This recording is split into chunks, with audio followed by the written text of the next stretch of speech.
dari atau lingkup tugas dari penyidik pegawai negeri sipil di Ditjen Minerba, dalam hal ini kegiatan bersama dengan Biro Korwas PPNS Barreskrim Polri, jadi sesuai dengan dasar hukum yang dinaungi oleh Undang-Undang 8 tahun 81 tentang KUHP pasal 6 ayat 1 huruf A dan B, kemudian Undang-Undang nomor 8 tahun 1981 tentang KUHP pasal 7 ayat 2, dan juga Undang-Undang nomor 8 1981 tentang KUHP pasal 107 ayat 1, dan juga pembahasan pengamatan, kemudian penelitian serta pemeriksaan, ditemukan adanya aktivitas tanpa izin yang terjadi di tempat kejadian perkara yang dilakukan oleh tersangka inisial YH, yang bersangkutan merupakan warga negara RRT atau Republik Rakyat Tiongkok. Mereka, warga negara Tiongkok ini melakukan penambangan emas ilegal, mengeruknya pakai alat berat. Yang jadi pertanyaan, kok bisa mereka secara terang-terangan melakukan penambangan emas secara ilegal? Kenapa harus sekarang baru ketahuan? Dan kemarin yang lebih parah lagi,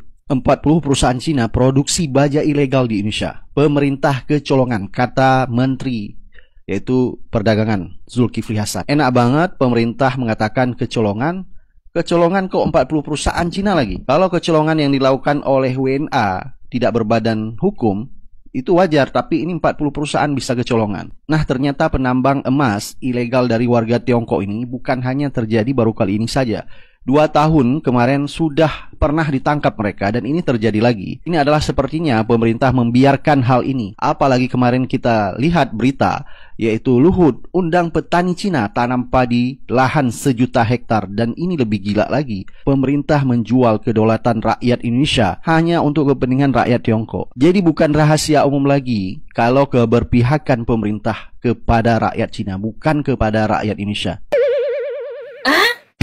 Warga negara asing Cina bikin pertambangan ilegal biji emas di Kalimantan.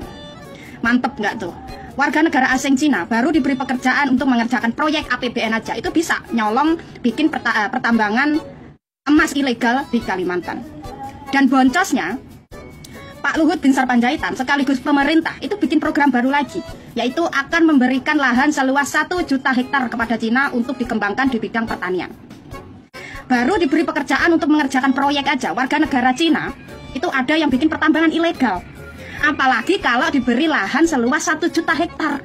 Bayangkan aja, akan ada berapa banyak lagi warga negara Cina bikin pertambangan ilegal di lahan yang diberikan pemerintah seluas 1 juta hektar itu.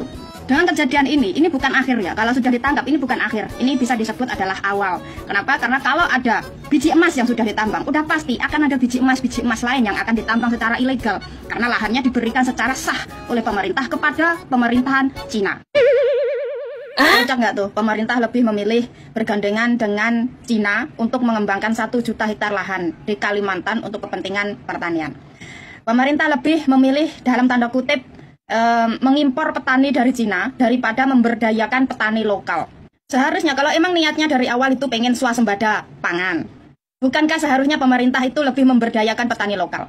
Kalau emang petani lokal kita itu skillnya dianggap tidak sesukses petani Cina, bukankah pemerintah harusnya memfasilitasi petani lokal untuk naik taraf, naik skill, agar sama suksesnya dengan Cina? Tapi ini enggak, pemerintah malah lebih memilih impor petani dari Cina.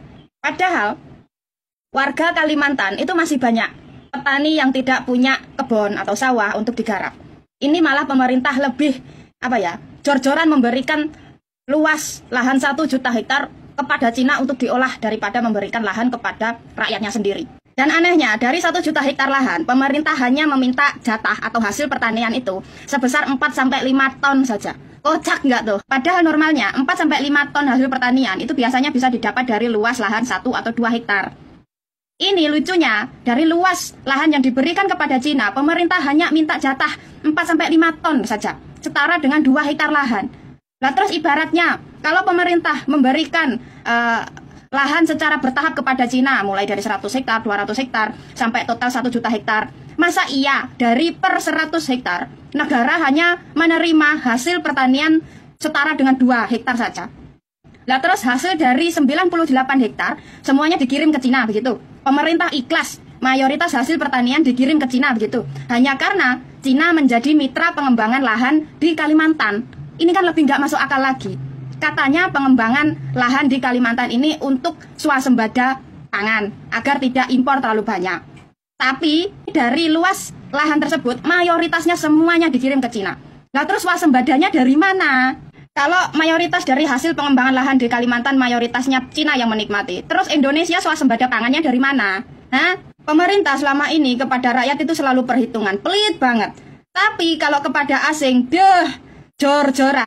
Masa kecolongan? Nggak mungkin lah kecolongan. Masa kecolongan sampai 40 pabrik? Kebetulan banget lagi. 40 pabrik Cina. Cina lagi. Pabrik itu ukurannya gede loh. Pasti ada izinnya. Transaksinya jelas. Bahan mentah dari mana, dijual kemana. Nggak mungkin lah kecolongan. Mungkin ketololan mungkin. Mana ada menteri yang pro banget lagi sama Cina. 40 perusahaan Cina produksi baja ilegal di Indonesia. Pemerintah kecolongan. Colongan PKL yang kecil-kecil gitu aja bro, itu bisa lo digusur sama Satpol PP. Perusahaan yang gede-gede masa gak kelihatan. Pemerintah juga mentang-mentang mereka dari Tiongkok dikiranya dia usaha es krim. Es krim kok ngambil baja. Kecolongan ya kalau 1-2 kali. Ini kalau 40 kali bukan kecolongan tapi dicolong.